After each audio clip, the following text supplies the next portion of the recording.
The Washington Senate has passed a bill to look into how credit history and other factors could impact someone's insurance coverage. Albert James shows us why supporters say the system has to change to prevent unfair practices, while opponents say change is unfair itself.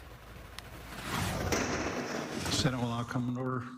Senate Bill 5589, the Secretary will read. Senate Bill 5589 would require the state's Office of the Insurance Commissioner to study how insurers use credit scores and other factors to determine someone's insurance eligibility and how much they'd pay for home and auto coverage. The office would then recommend policy changes to the legislature on alternative ways insurers can set rates. Consumer advocacy groups have found that drivers with clean records pay large differences in auto insurance premiums based on their credit score.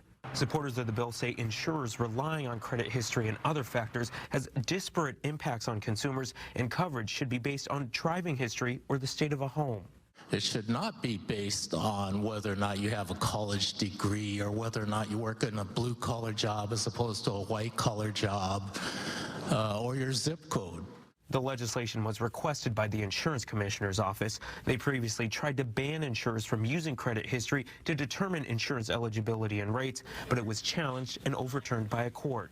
Senate Republicans voiced concern about how the previous attempt to ban credit history consideration resulted in higher premiums for some people based on other factors like age. Well, I know that there are multiple factors, but we've already seen the effects of that, and I still can't support a study when we saw what did happen. The bill passed 29-20 with one Democrat joining all Republicans in opposition. It now heads to the State House. In Olympia, I'm Albert James reporting.